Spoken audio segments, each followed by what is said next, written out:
And the thing that led the recession was personal services and a bunch of things that are normally recession-proof. Do you think the inflation came from too much demand, too much stimulus, too much monetary stimulus, too much fiscal stimulus? Or do you think it came from supply shocks, which the Fed raising the interest rate can't fix? That matters a lot.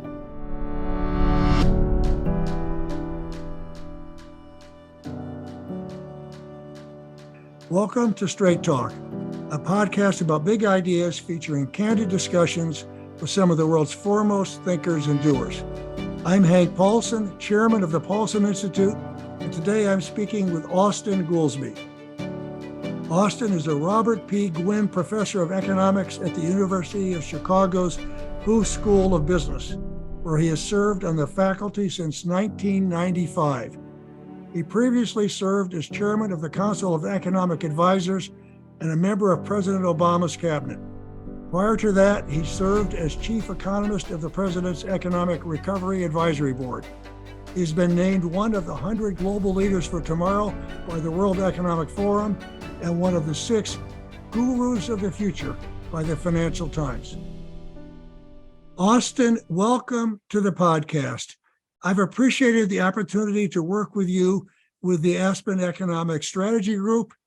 You have an exceptional ability to explain complex economic issues clearly and powerfully. And as someone who can all too often make simple things complex, I'm really looking forward to today's discussion. Thanks for having me. So let's start near the beginning. You grew up in the greater LA area. Tell me a bit about your family and the role that has played in your life. I was born in Waco, Texas. That's my dad's family was from Waco and my mom's family was from Abilene. And they moved, like you said, to Southern California when I was young. I was an only child. So in a way, my direct family was extremely influential on my life because it was kind of just my mom, my dad, and me. We didn't have extended family near us. And we would go back in the summers and the holidays and stuff to the old country. But it was a lovely time to be a kid. I mean, in Southern California, where we were was this town of Whittier. It's the town where Richard Nixon was from. And as I used to say, with people were like, you're from California. And I'd be like, this is more like the Indiana of California. but it was a lovely place. So you must have been a really good student because you were part of a special program that had you on track to graduate high school at 14. But your parents took a different route, right? And they enrolled you at the Milton Academy, a private school in New England with strong academics. So talk a bit about that. When you arrived there from LA, what was your mindset? What were your academic interests? I loved science and math as a kid, and I loved speech and debate and politics. And I used to joke that I either wanted to be an astrophysicist or country music star. And then I spent way too much time trying to figure out if that could be combined. And somehow that's how I ended up in economics. But it was one where my parents themselves, their own personal lives had been changed through education. They both went to Baylor, as where a lot of the extended family had gone to Baylor. And we moved to California. They had a series of tests. I was in lab rat or something. And in these tests, I did well enough that they would say, you've got to go to this program. You got to sign up for that. And my dad was totally open to it. And the program kind of had this emphasis. I guess it came from their view that the last thing you want to do with a kid who's really smart is to put them in a school environment where they're not going to be challenged and they're just kind of going to burn out. I think that's why they were pressing this. Everybody who's above this threshold should try to go to college at age 14. And my parents didn't know exactly, it wasn't their world. So they were like, I guess if you say so. But my dad just kept thinking, wait, this doesn't make any sense. I mean, how would he how would he get, if he went to college, he was 14, how would he get along with anyone?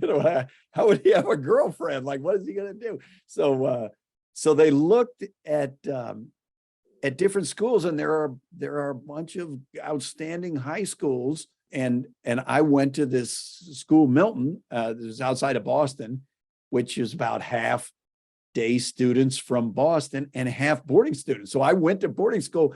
I had never really been east of the Mississippi in my life, I don't think, maybe once, but it ended up being an amazing experience, both personal experience to kind of grow up through your teen years with people from all over the place. And also it put me on the path to being an economist. So I went there.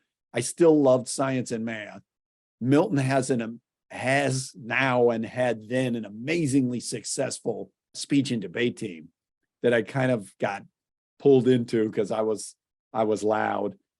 I felt at that time like economics felt some kind of combination of math and science and politics and speech and debate. And that's how, even though I was just a young man, but I kind of got into it. And that wasn't wrong, and I was not as sophisticated. I didn't know anything about it, but that as approximation it wasn't terrible. And the guidance counselor at the school, Mrs. Case, asked me, maybe I was a sophomore, junior or something, what do you want to be when you grow up? And I said, well, I think I would like to be an economics professor. And it turns out Mrs. Case's husband was Chip Case, the economist of the Case-Shiller House Price Index. And so she started laughing and she said, do you want to be an economics professor? And I said, well, yeah, why is that funny? She was like, well, my husband is that. I think he could help you. So that started one of the wonderful mentor relationships of my life. Chip Case, I was a clueless high school student, but he got me a job as a research assistant at the Boston Fed. And he would take me to seminars. They don't remember it, but I met Larry Summers. I met Greg Mankiw. I met Bob Schiller. I met all these guys at econ seminars when I was a sophomore and junior in high school, because Chip would take me there. And then he would poke me. He'd be like, ask a question. What did I know? I would ask a question. I was like, if he told me to ask a question, I'll ask.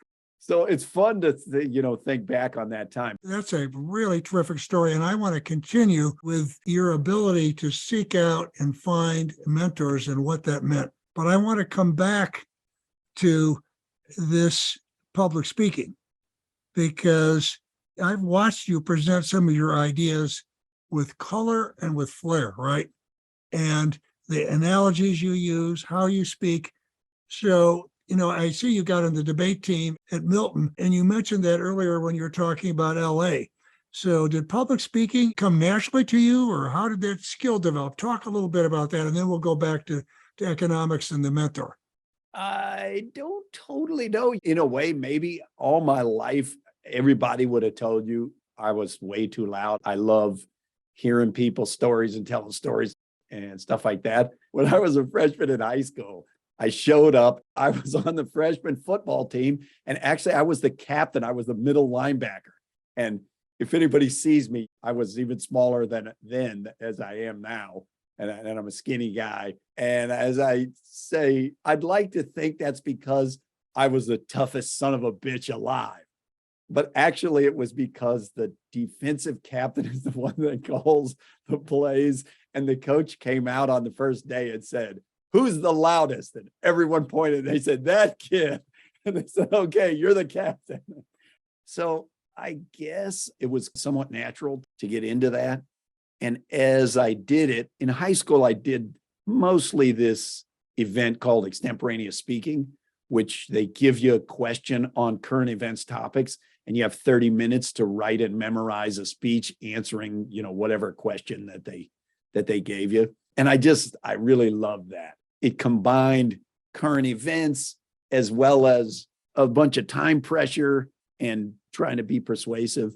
And that's sort of how I got into it, I guess. I haven't given it that much thought to think whether it was natural. I certainly did a lot of practice every day, but I assume you must have done pretty well. Were there competitions in that area? Milton itself does always very well.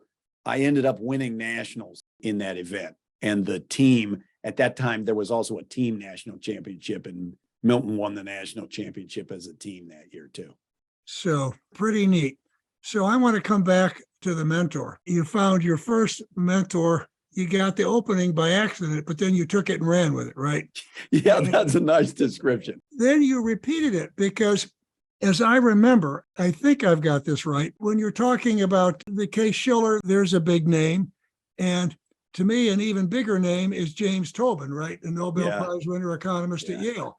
And so you went from Milton to Yale, and somehow or other you got hooked up with James Tobin early on. So talk a little bit about that.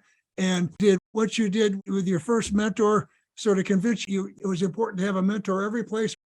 So Tobin was an amazing monetary economist, macroeconomist, and they announced that it was going to be, at that time they had mandatory retirement or something. It was going to be the last class that Jim Tobin ever taught was to be my freshman year. And the problem was the class he taught was some honors macro class only for sophomores. So I was like, oh no, I've got to figure out how to get in that class. And it was, at least it was in the spring. So I asked Chip Case. Chip Case was like, you got to do everything you can. You want to take this class. So I went and I took the intro micro and macro in the fall. You had to have taken micro and macro and gotten A's in both. So I took both of those. And then I had a bunch of AP credits from high school. So I went down and I officially accelerated. And if you look on my transcript, there is this weird period where halfway through my freshman year, I suddenly become a sophomore. And I tried every other thing. And I ended up getting into the class. And then I did well in the class. And at one point, Jim Tobin then called me in, and I was unaware, but he had a thing that if he identified people that he thought were promising or something, he would pull them into his stable of research assistants. So I started being his research assistant. It was a whole funny side note. The person who was the head research assistant that I had to work for was this guy, Andrew Metrick, who's now the head of the Yale program on financial stability. And this most of the research assistants were sophomores and juniors, but I was a freshman. And so Metrick was like, who does this kid think he is? And so he basically hazed me and was like, oh, you think you're I was like, I don't think I'm anything. I'm just here trying to help the team. And he was like, go get the books, go carry this stuff, rookie. So it was all of that. Fast forward a lot of years. And I go to be head of this. I go to the Council of Economic Advisors, and then I'm head of the Council of Economic Advisors. And who's the chief economist working for me but Andrew Metrick? And I was like, oh, it's payback time now. Remember all the books I had to fill out, all the forms you made me, type in. So through this working for Jim Tobin, and at that time he was thinking a lot about European unemployment. Long-term unemployment was a huge problem in Europe, would end up being a similar kind of thing in the post-financial crisis in the US. But I got to know Tobin, just such a generous soul and amazing. And he would go to Wisconsin every summer. He asked, I ended up becoming his house sitter and take care of his dog and stuff in New Haven in the summer when I was working, and he would leave town. But he had these gigantic Newfoundlands, and Tobin was himself a big guy. I mean, he was tall and he was muscular. So he told me, okay, you got to give the dog, like 125-pound dog, you got to give this dog a heartworm pill each day. And I said, okay, what if I just put it in a hot dog or something? No. He said he can smell it or taste it, or so he'll eat the hot dog. He'll spit it out. You just got to grab his head. He grabs the dog's head. He says, you just bend his head back like this. You pull his mouth open. And he's like a lion tamer or something. He's like, pulls his mouth open. And he says, you got to stick it right back, way back in his throat so he can't spit it out. And the dog's like, and it swallows it. And I was like, oh, okay. I'll just do that. The very first day I walk up and I said, I can't remember what the dog's name, but I was like, come here, Rover. And then I reached up and I picked up the jar that had the heartworm pill. And as I started opening, the dog just said, began growling at me. And I was like, you know what? We're not going to give the dog the heartworm pills. I'm going to hope for the best. But how I got into it was from class, and then he hired me. Such an interesting guy and a mentor to so many students over so many years. Janet Yellen herself was his student, and everybody who came in contact with him. He was just such a wonderful teacher. So now we're going to fast forward to the political side, because you ended up getting a PhD at MIT, and you landed at that wonderful spot you and I both appreciate, the University of Chicago. And while in Hyde Park, you got to know Barack and Michelle Obama. So tell us a bit about how that relationship evolved with the Obamas, how it was that you began advising Barack Obama. How did this relationship evolve over the years? Any early anecdotes on your interactions with him in advisory roles? Yeah, it was kind of crazy. Like, what is the probability that a person that you knew and is kind of your buddy is going to end up becoming president of the United States? There was a certain irony to it as well, which is at some point along the way, I had this job offer to go to Princeton. And I thought about it seriously, because I was at the business school at Chicago where I had been and I was tenured. And the one thing I thought was like, well, I've never was in an econ department. I was always at a business school. And maybe life would be different, in an econ department if we had more PhD students and stuff like that. And I thought seriously about it. And I didn't go because I said, I know I love it here and I love my colleagues. But at that time, I said, the one thing is, if you work on economics of public policy, I felt like I was kind of writing off ever getting directly involved in policy making itself to stay at Chicago, because it was like Princeton and Harvard and these places are kind of in a corridor where they're involved in Washington in a way that Chicago kind of isn't. It's only a few years after that, as I say, Hank, Michelle was way more famous than Barack was. She had a big job at the university, and he was my state senator, but I knew him just as a guy from the birthday parties. I mean, our oldest daughter was between the two Obama daughters, and I would see him they were both at the lab school here in Chicago. So he started running for the US Senate, and his people called around and they referred him to me, and somebody called me and said, could you help his economics advising on his run for the Senate? And my first thought was, you're talking about Michelle Obama's husband? Of course I will help him out. And so I started helping. In those days, there was a whole backstory. They recruited a guy from Maryland to come run against him when his opponent dropped out. His opponent, who was from Goldman Sachs, who I'm sure you knew well, dropped out for various reasons. And then so they recruited this out of state candidate to run against him. And that person kept coming up with these bomb throwing policy proposals. And so they would send to me to write a memo. Could you write a memo saying why this doesn't work? So one of them was, the Alan Keyes proposed to replace the income tax with a sales tax, but to keep it from being regressive, he was going to exempt housing, food, clothing, transportation, senior citizens, and poor people. And so then they sent to me, could you figure out what the rate would have to be on the sales tax for them to do that? And the answer, it depends how you want to calculate it. The answer was like 75% or something like that. And so they brought me to the debate he debated Alan Keyes, and I was like the weapon. So Alan Keyes kept saying, you should go across the street and talk to an economist at the University of Chicago, and they'll tell you that what you say makes no sense. So Obama stands up at the debate and he's like, you said that. well, I have one right here, Professor Goolsbee, and all the memos, everything was Professor Goolsbee. I have Professor Goolsbee right here. And he says your plan will raise taxes to 75%. And Keyes is like, that's not my plan. That's totally, and then they moved to the next thing. But that was my appearance. So I hadn't really talked with him face to face. So the debate ends and they say, you should go up to the green room and introduce yourself. So I go up and I knock on the door and Obama answers the door and he says, who are you? And I said, I'm Professor Goolsbee. And then he pauses for a second and he looks, I mean, just like this look of disgust on his face. He's like, you're Professor Goolsbee? He's like, I thought I had a 70-year-old guy with a pipe and a tweed jacket. You look nothing like a professor.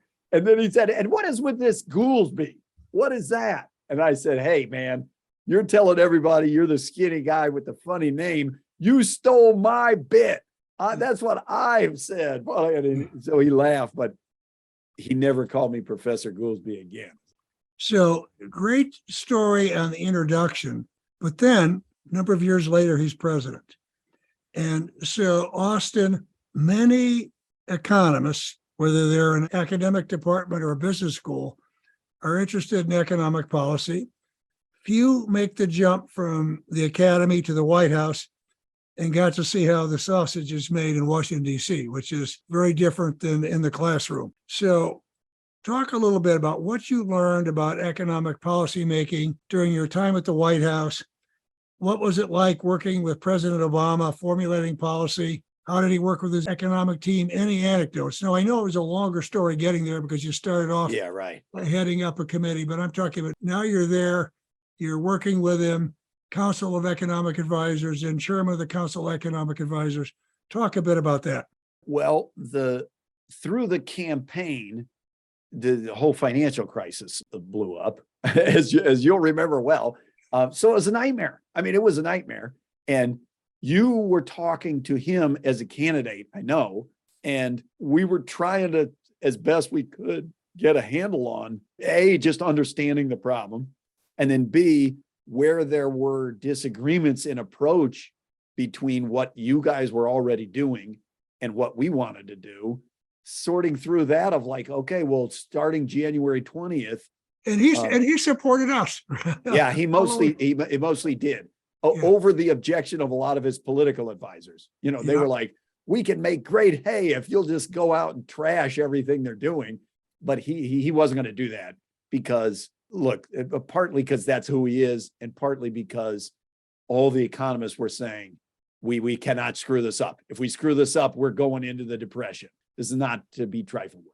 I would say one of the momentous things that happened, just for my own life, as this was going along too, is I got to know very well Paul Volcker, who endorsed Obama early on and was, I found, an extremely clear thinker about economic crises, financial crises, the importance of building your credibility, and the ways that was going to be tested as the tides come in, the tides go out, the land moves under your feet.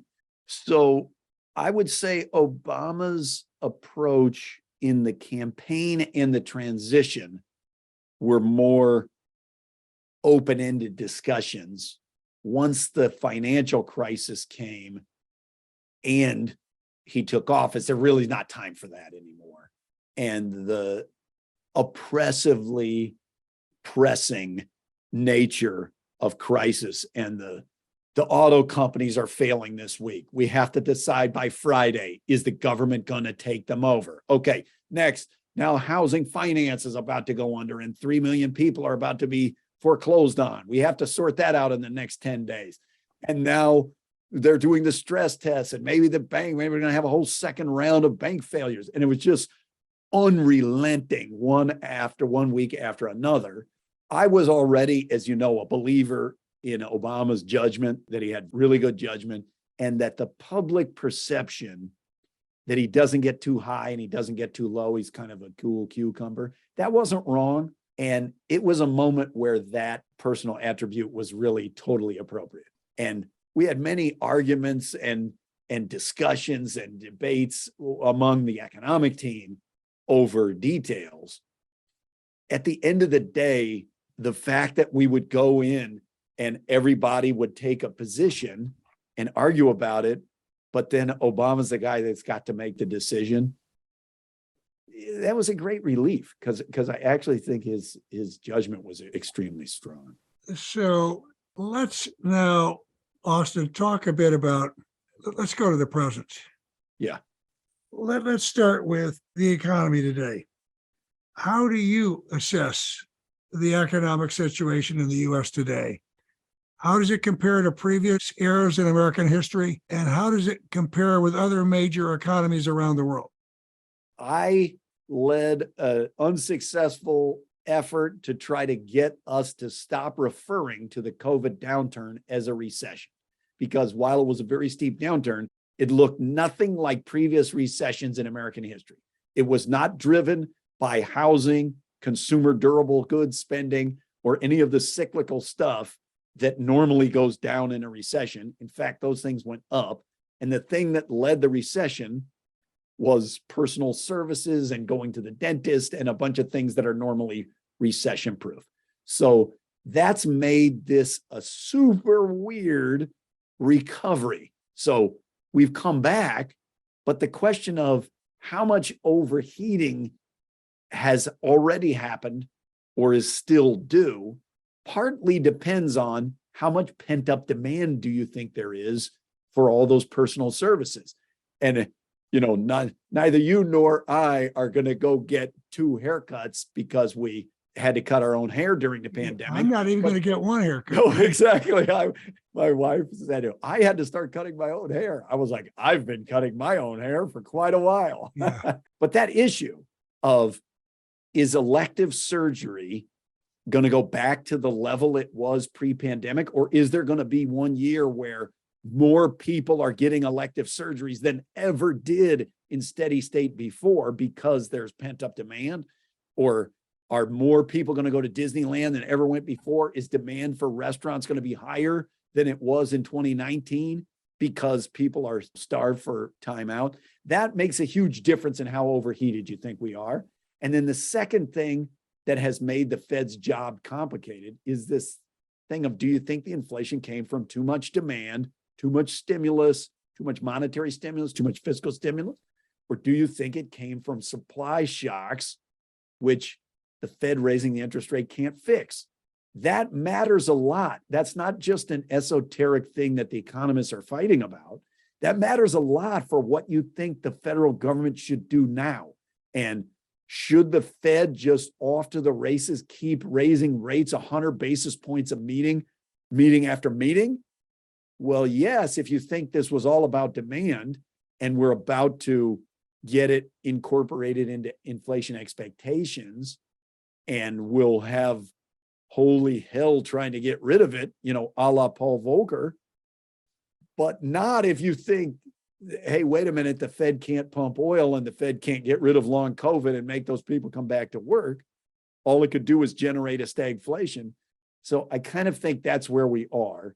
And then on the subunit discussion, was there a recession in the first 2 quarters of this year because GDP growth was negative for 2 straight quarters? I would just say, I don't think there was.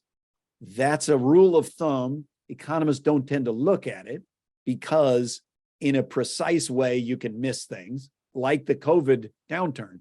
2 quarters is 6 months. If you require 6 months of negative growth, then the COVID downturn was only 2 months. You would not say that that was a recession. But that said, I kind of irked my friends in the Biden administration, of which I have many, when they said, oh, we need economists to go out and say this wasn't a recession.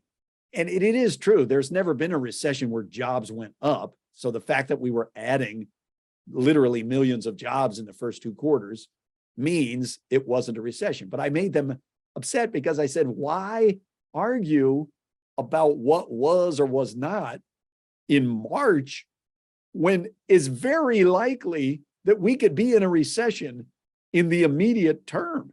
The most common cause of recession in the United States is the Fed raising the interest rate faster than the economy can handle. And the Fed is raising rates as fast really as it's ever raised them. So the chance of recession is pretty good. So are you really going to feel better if you said, no, we were right. There wasn't a recession in the second quarter, and the recession that started in the fourth quarter, that was something totally different. That's not what we were talking about. I mean, I just didn't understand that emphasis. Okay. What do you think about President Biden's actions on student loan forgiveness? I wasn't a big fan of blanket forgiveness. And there was even one moment where they said they were thinking of waiving all the debt forgiveness as opposed to having a cap. I am much more of a fan of targeted to those in need. I do think there was a moment. This pandemic has been a devastating moment for the educational attainment of the American people. So there was kind of a accumulations of debt that were a little different than at normal times. But that said, the part that says they're going to change the debt payment rules to be based on what your income is, I have a little fear that that one might, at the for-profit schools, drive up the tuition, that they'll basically be like, well, if you, the borrower, are limited in how much you have to pay by the federal government, then we're going to jack up the price because you won't have to pay that price anyway. So there are definitely some parts of it that I think have some problems. That said, it felt to me like after we just passed a $2 trillion windfall tax cut for big corporations, the same crowd that had been vociferously in favor of doing that lost their lunch screaming and yelling about how dare they give debt forgiveness to poor kids, who are going to college. I kind of thought that was overblown.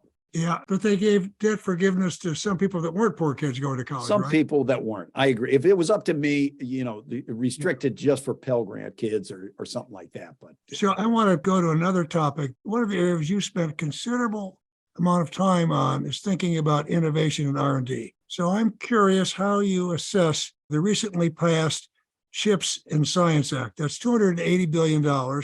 It's got $50 billion. Part of that is to boost U.S.-based semiconductor manufacturing. Do you think this is the right approach? Anything that's that big actually embodies a lot of things. There are some things in it I quite like. The STEM training, there's a bunch of stuff that's in about education. And as I just mentioned before, I think that the collapse of educational attainment and what we discovered that online education is dramatically worse, and we're going to be living with the consequences for a long time. I think that part of the CHIPS Act, unabashedly, I'm a big fan. The spirit of the CHIPS Act, that it's like industrial policy, and that what we need is let's pick this industry to kind of pump it up, defeat the Chinese. There, I'm getting a little more uncomfortable. I think I have a good friend who's really an expert on semiconductors, who before there even was formulated a CHIPS Act, when it was still just like a rumor, hey, we need to do something, he told me there could be a national security-based argument for doing something to promote the ecosystem. But he said at the beginning, you got to be tremendously careful that what doesn't happen is that you just end up spending hundreds of billions of dollars and aren't able to get to the frontier. And that it basically just ends up being a subsidy for building fabs. And the thing kind of spirals into like the Foxconn experience in Wisconsin, where they're going to build a factory, and then it turns out the margins aren't there and they don't have the engineers, and then they take the subsidy and then it just never takes place. This is an area that it's got a high degree of difficulty. The czar in charge of that is this guy, Ronnie Chatterjee, who we both know and who worked for me at CEA. I'm a big fan of his. I think if anybody can get to clarity and prevent that from ending up being a pork barrel waste, let's call it, I have some confidence, but I have some fears. Yeah, because first of all, there was a big chip shortage, right? So we all suffered from it. Yes. But we're going to be looking at that in the rearview mirror. Yes. When this gets done.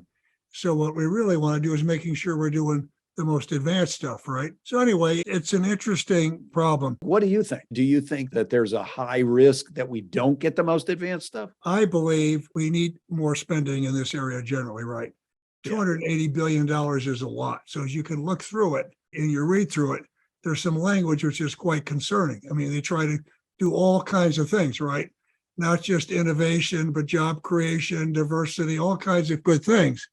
And I've watched people talk about replicating Silicon Valley over and over again, and they don't do it, right? So clearly, we need to keep on the advanced frontier being a Yes. leader.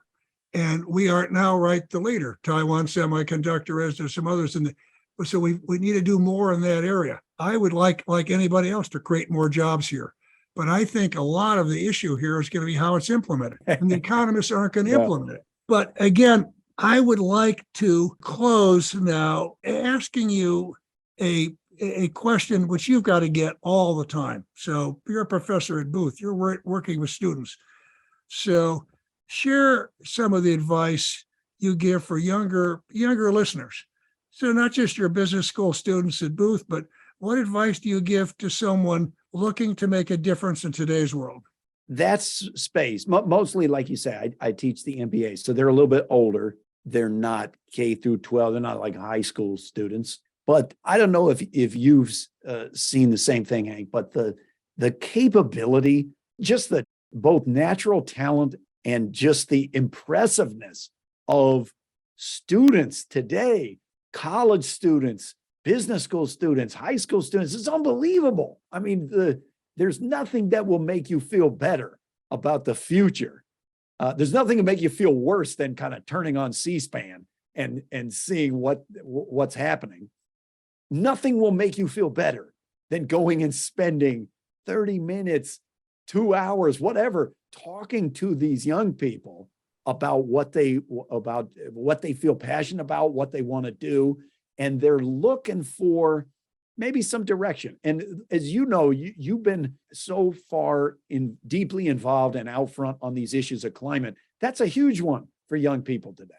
And it's a good thing it is, because A, we, the older people, have kind of screwed it up for them. And B, we don't really know what to do. So I usually advise, get some skills as you can, educational skills. They can be yoked to your dreams. You can still be an idealist and, know how to change a tire or the equivalent in policy. I often encourage people to learn more economics, because I do think that the economics and business and market-based approaches, those are some of the most effective approaches we have.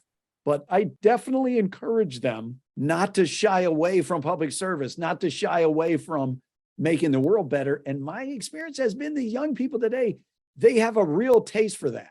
I felt like when I was in college, if you were a person who said out loud, like, well, I want to make the world better, mostly people would kind of laugh at you. Ha ha, that's the kind of person that thinks he wants to make the world better.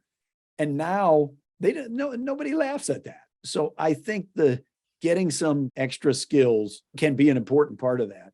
But the second I always tell them is be open to, as you get those skills, be open to serendipity. There's so many times in my life, in your life, and in everybody's, where you got a great teacher, you had a mentor, you had somebody who gave you a chance, they gave you something to look out for, some opportunity. Do it, take it, go, move to the new town. A buddy of mine, the guy that wrote Freakonomics, is Steve Levitt, was my best friend from graduate school.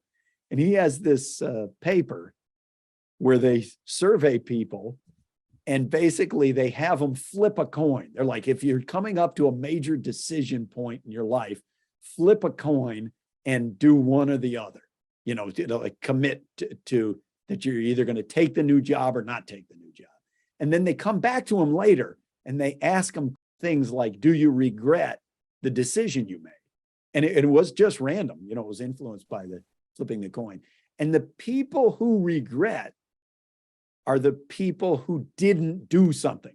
That it really is kind of like the Mark Twain thing of, you regret the things you didn't try rather than the things you did try. So I kind of encourage them to try that too. It's an amazing thing because I tell people all the time, there aren't dress rehearsals in life. The biggest mistakes you may make will be errors of omission, not commission. So, Austan, thank you. You're an interesting man, and you've given our listeners a lot to think about. Yeah, Hank, thanks for doing this.